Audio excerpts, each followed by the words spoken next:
over the past century, but accelerating over the past couple of decades, we've seen the emergence of a kind of global data field.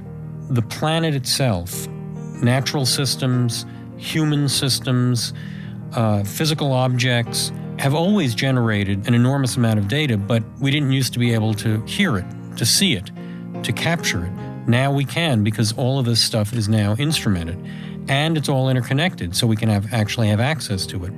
So, in effect, the planet has grown a central nervous system. So there's about 1 billion people using the internet at the moment, and that's set to grow to probably 2 billion in the next couple of years.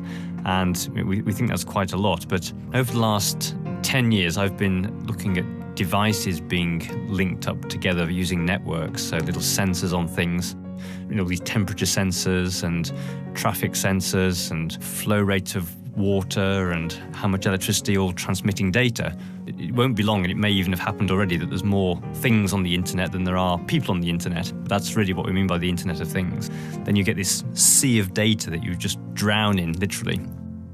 And there's this triangle that's been quite well documented called the DIKW triangle. That's data, information, knowledge, and the little tip at the top is wisdom. The D at the bottom is a sea of data, and when we get this data back home and start doing stuff with it, we apply intelligence to it and transform up that stack. So we go from data into information, information into knowledge, and then glean some wisdom from that. And that's really what the analytics part of our Smarter Planet story is all about. But the ideal day, I guess, would be that I wake up in the morning and my alarm clock went off at the right time because it had looked in my diary to know when my first meeting was and had backtracked which ferry I need to get and therefore what time I need to get up. The bathroom heater would have been on for half an hour before that time to make the bathroom nice and warm. I'd know that the temperature had been freezing overnight and therefore that my ice was going to need to be scraped off my car, so I need to leave the house 5 minutes earlier. And then I'd be getting a notification, perhaps an audio announcement in my car as I drive to the ferry saying, oh, the ferries are running 5 minutes late, so no need to rush, just take your time. All that stuff is being handled by autonomic systems of little agents looking out on my behalf for the things it knows I want to do, just making me aware of what's going on so that I can plan my day accordingly. So the system of systems is really what emerges when you start to link these things up. So the fact that you've got isolated systems, for example, my house on its own, with its energy monitoring and the water monitoring and the detecting if the windows and doors are open, that kind of stuff.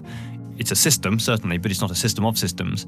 But if you start to think about the power grid, first of all, the appliances negotiate with each other. So they say, okay, guys, Andy wants all three of us to operate, but it's going to be bad for the grid if we all go on at the same time. So now suddenly we've got systems talking to each other, sort of acting smarter because they know about each other, which overall makes the entire system more efficient. There are more human beings living in cities now, as of last year, than ever before in human history, and that doesn't look like a trend that's reversing. For every 4 text messages that a pedestrian sends while walking down the sidewalk she's on is sending an equivalent amount of data. There are sensors all over the place, certainly in the water main. They're registering blockages or not right beneath your feet. Taxis are, broadcasting their position and fare status back to dispatch. Trains and buses are updating their locations in real time, which people are reading on that street corner. A matrixing of services creates a more resilient thing. And, we can let a water main blockage speak to the road signals above it and do something quickly before police can get there.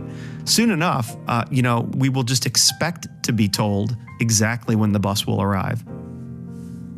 Look at that complex set of relationships among all these complex systems. If we can actually begin to see the patterns in the data, then we have a much better chance of actually getting our arms around this.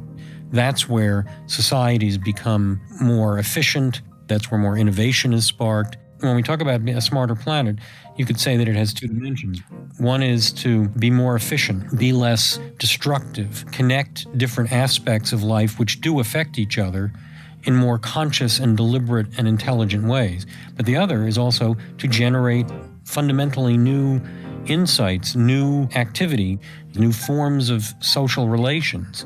So you could look at the planet as an information creation and transmission system. And the universe was hearing its information, but we weren't. But increasingly now we can. Early days, baby steps days, but we can actually begin to hear the planet talking to us.